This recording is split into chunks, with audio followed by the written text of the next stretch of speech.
other shows we have for you to enjoy at myclassicradio.net. The Avengers was most certainly not a household name in South Africa prior to the radio series. With no national television service until 1976, the mechanism simply was not present in the country to show television programs to mass audiences.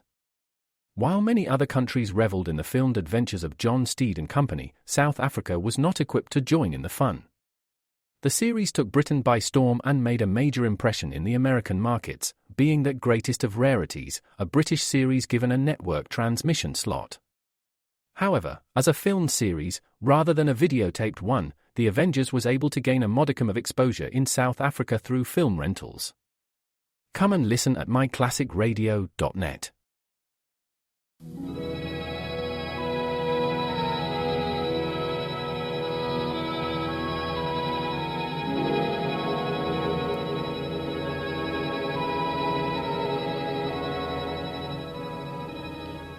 Arma virumque cano, Troiae qui primus aboris Italia, fato profugus Laviniaque venit littoram multil, et terris iactatur ab alto vi superum saevae memorem uniononis ab iram.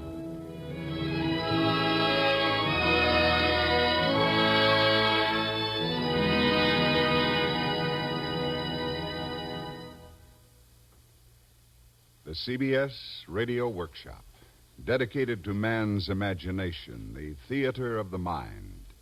Today, The Seven Hills, a personality sketch of one of the world's great capitals, the eternal city of Rome, and of its seemingly indestructible citizenry, the Romans.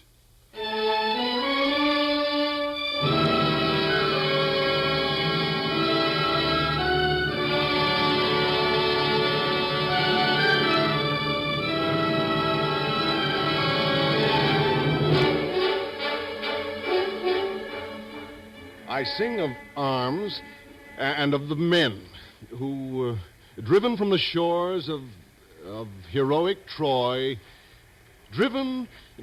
pursued by the savage wrath of unforgiving Juno on high, wandered from coast to coast until they found refuge in fair Italia, and on Latium soil set up their hearts and homes. It's no use, honey. Even when I just try to follow the sense instead of old Virgil's words, I still can't put a decent verse together in English. Oh. 100 men must have translated this 100 times better than I ever will. Don't worry, darling. Rufino! What is that? Un momento. Here. Ah, sister. Come sta? Shh, let's listen. Buongiorno, Rufino. At last I have caught you. What can I do for you, sister? For me, no. It is for you this time. I have the bargain cigarette. French again? No, per l'amore. American, fresh. 1,000 cartons. And only 1,500 lira a carton. You've been drinking again? That makes it $1.5 million for the lot. Nearly 100% profit for you, Rufino. Not anymore. You can buy from that on the legal market. I give you $1 million. 1,400. Let's not bargain like two children who do not know each other, sister. Where are those cigarettes? In the harbor at Anzio. But we will unload and deliver them here, if you like. No. The warehouse in Ostia would be better. All right, I'll give you 1,200 a carton and not a lira more. Bene, Rufino. But you leave me no profit. Still, let us go and arrange the details over a glass of that fine new wine at Terzetti's. What was all that about, Peter? A little business deal, Roman style, if my Italian did not deceive me. Black market? Uh-huh. American cigarettes. Thus are the mighty fallen. Oh, well. As Sallust said long ago, omnia venelia Romae. Who was Sallust and what does it mean? Sallust, my pet, was a so-called classical Roman poet of the 1st century before Christ. And his crack means, all things are for sale in Rome. Oh. Now, I'd better get back to my misbegotten attempts to adapt Virgil to our own benighted language. Mine is a song of arms and of the man of Troy. Now what for the love... Prego, cittadini! Per favore! Anzi! Noi siamo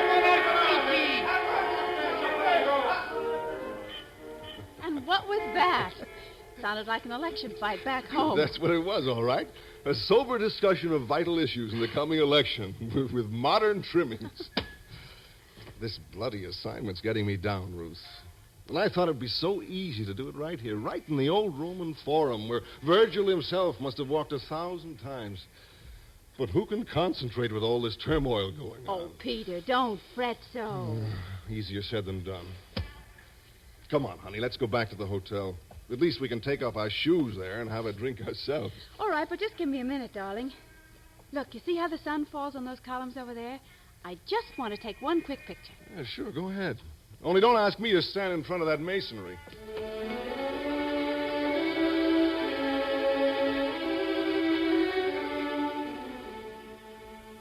Atmosphere.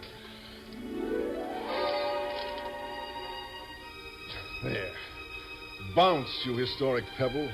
Bounce on from marble slab to broken column. See if you can find me some atmosphere.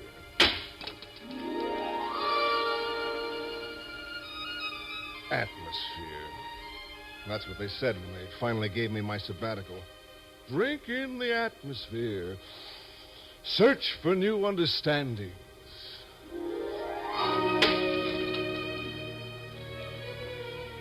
Drink in the carbon monoxide from those crazy motor scooters that drive around here. The intoxicating odor of ripe black market deals? Or maybe the gentle whispers that trail in the wake of political candidates. Bah.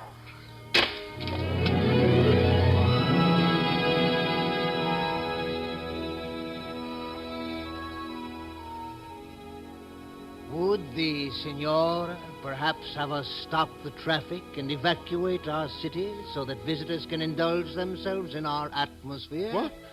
Oh, I didn't say that, sir. To us, young man, the city is a living creation, not a stage setting.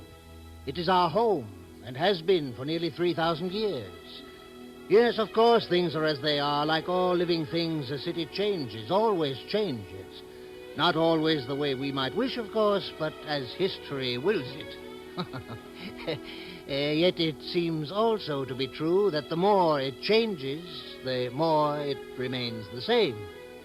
And as to atmosphere, it is said that the past is the key to the present. Does this not also indicate that the present, in turn, may give us a key to the past? The soul of a people is an enduring thing, far more resistant to the ravages of time than marble buildings and monuments. I think I see what you're driving at. Look around you, then, but with the eyes and ears of your soul. Then you might find the key.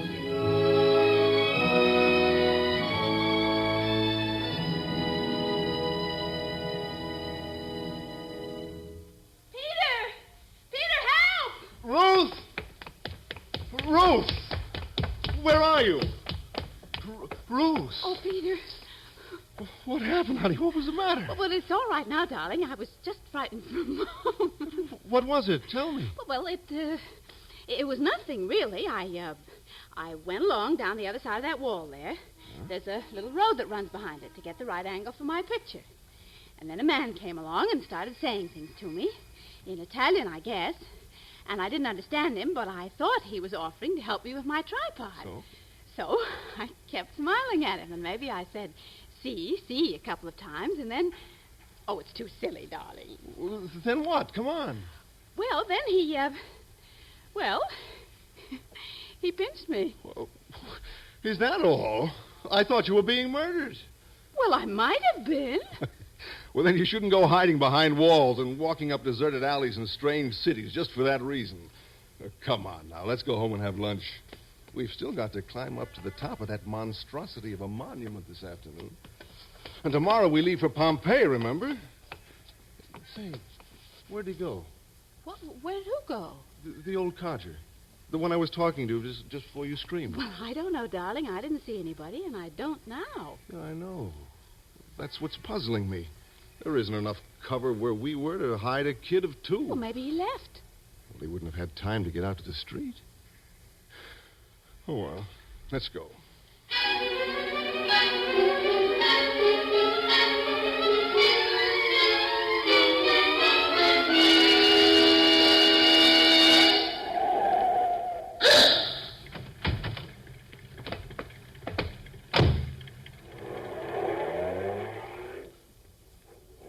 Hot rotters with spaghetti sauce. Well, here we are at the nation's tribute to the memory of Vittorio Emanuele II, King of Savoy and Sardinia. The man who made one Italy where there used to be a dozen or two. Well, might as well begin climbing. Come on, honey, let's start.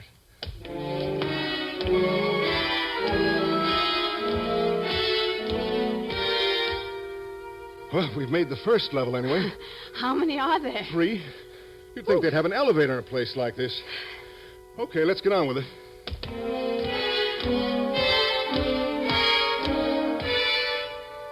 Getting old, honey. Oh, well, only one more flight to go.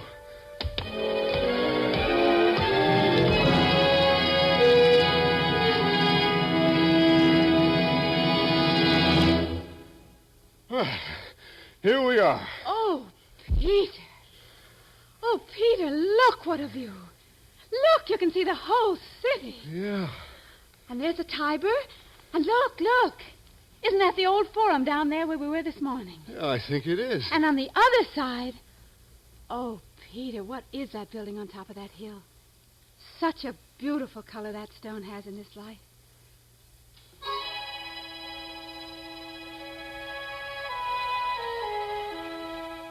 That is the former Royal Palazzo on the Quirinal Hill, Signora. Who are you? Why, Signor. Honey, this is the gentleman I was talking to in the Forum this morning. Mr. Tullio, Magister. Marco Tullio.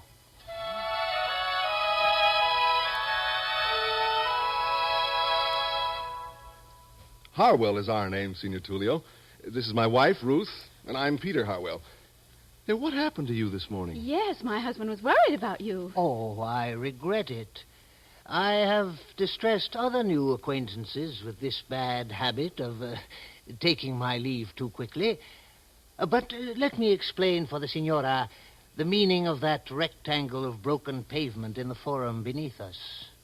It is one of the 2 things responsible for Rome's timeless influence on human thought and institutions. 2 things? Look around, if you will. Do you notice that the hill upon which we are standing is surrounded by a number of others, which form a semicircle? Oh, of course. The hills of Rome. The 7 hills, exactly. And the one we're standing on is the Mons Capitolinus, where ancient Rome built the temples consecrated to her most all-high gods and goddesses. Temples to Jupiter Capitolinus, Juno, and Minerva. And right there stood the Arx, the fortress which gave refuge to Romans, women, and children whenever the city below fell prey to marauding enemies. But I thought Rome never had been conquered. Conquered? Never, Signora. But occupied? Often. Most recently by your own countrymen. You were going to tell me about that pavement. Oh, yes, the pavement.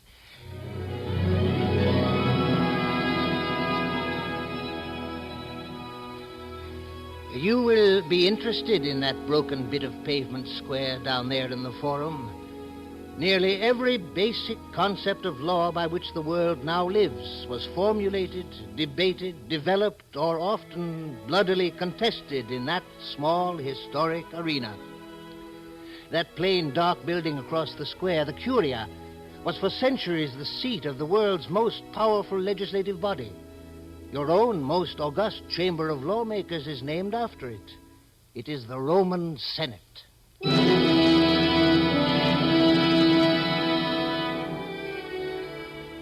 I think perhaps I would like to show you. May the gods grant you to see the life of the old Forum.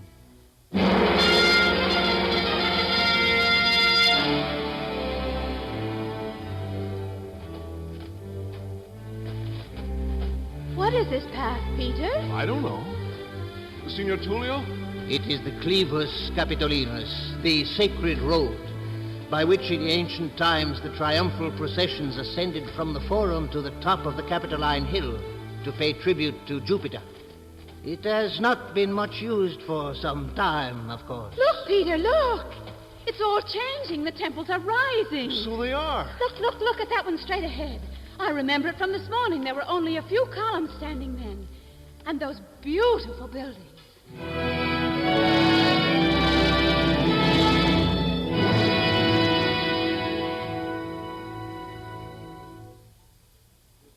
The Temple of Saturnus. You see it now as it stood for so many glorious centuries. What's that noise? Oh, the usual crowd in the forum. Peter? It's okay, honey. Just people. There weren't any people this morning. Well, there are a lot of people now. They are campaigning for an election here, too. I suggest that we remain close to this wall if we want to see what is going on. The crowd is too dense to allow us to move about freely. Who's that? On the rostra there? One of the candidates for tribune, I believe. If he is elected, he will be expected to be a model of probity, a defender of the rights and interests of the people.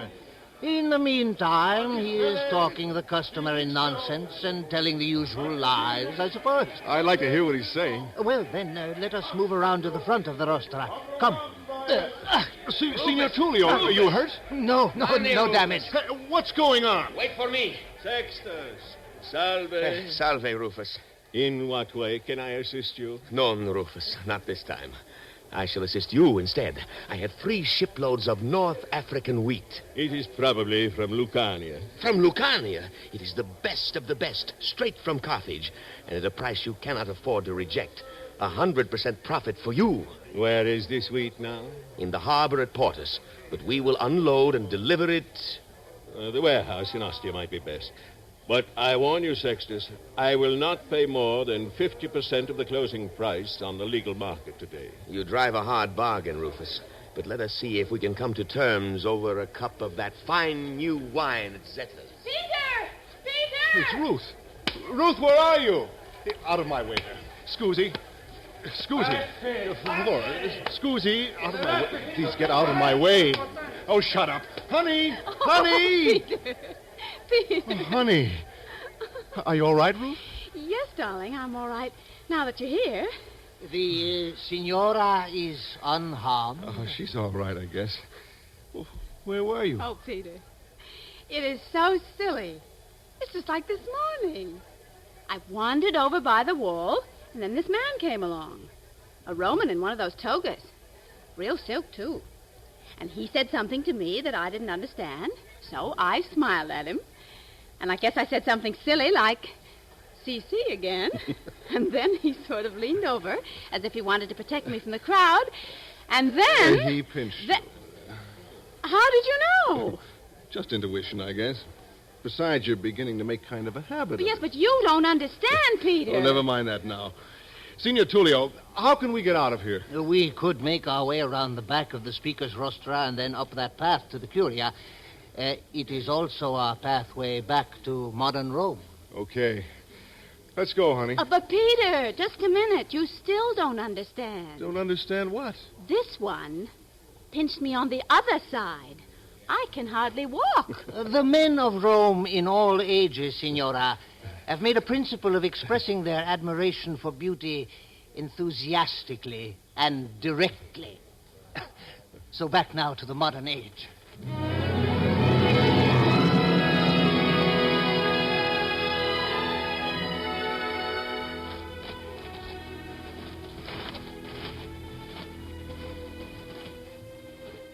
So you managed to get us to your beloved Curia after all, Signor Tullio.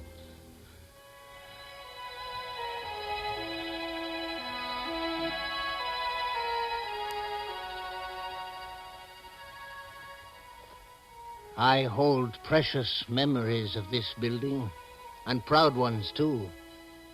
It was from here we once ruled the world, and for centuries we secured the peace for all those who put their faith in Rome. And we taught them law, not laws, Magister, but law itself. The universal principles of right and wrong, and both the rights and the responsibilities of individuals in relation to their communities, their duties to their world. You yourself, Magister, live in a faraway land, which had not even been heard of by any of the men who sat in the Curia. Yet you live by many of the rules we shaped here in the Senate of the ancient and eternal Rome.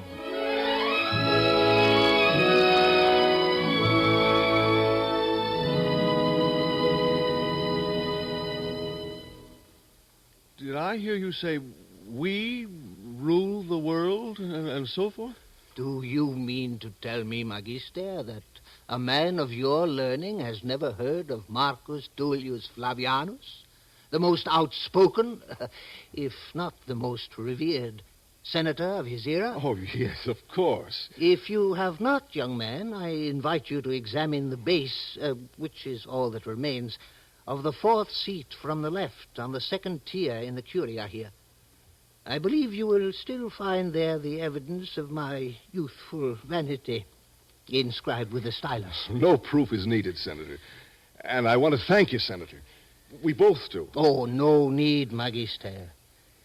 And now, I suppose the time has come to say, valete. We sincerely regret it, Senator. Do not waste time with regrets, Magister. Life has manifold necessities. Allow me a final suggestion. This will be your last night in Rome, and there will be a full moon. Do not neglect, Magister, to take your devoted lady to the Colosseum tonight.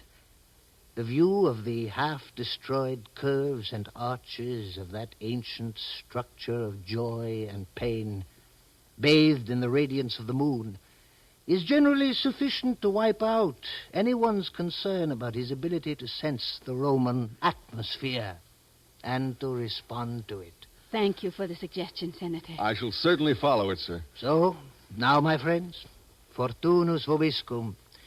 Perhaps we shall meet again, if you ever return. But how shall we find you, Senator?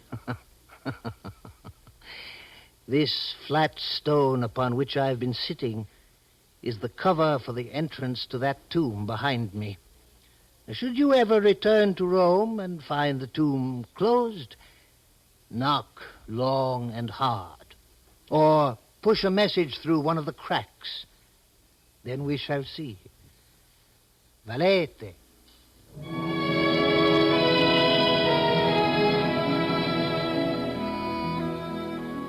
Vale!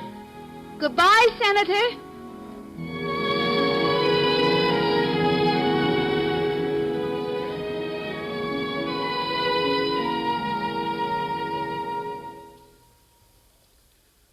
There are but 7 hills in Rome, and they not high.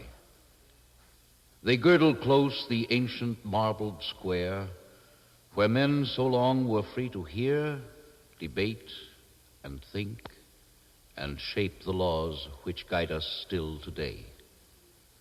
1,000 years of peace were nurtured here, 1,000 years of order, and through order, justice, mankind's most precious heritage. It is this, and an unquenchable thirst for life, that are the undying glories of Rome's 7 hills.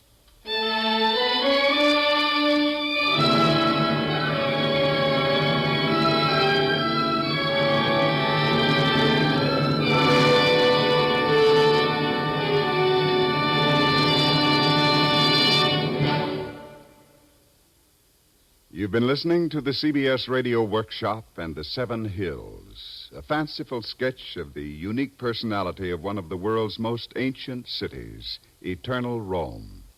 Written by Henry E. Fritsch, with music composed and conducted by Alfredo Antonini, produced and directed in New York by Paul Roberts. Ernest Graves was heard as Peter, Leslie Woods as Ruth. Others in the cast included Louis Van Ruten, Leon Janney, Danny Acco, Ralph Camargo, Dick Shepard, Bob O'Connor, Guy Repp, Bob Dryden, and Joe Helgeson. This is Ted Pearson inviting you to listen again next week to the CBS Radio Workshop on the CBS Radio Network.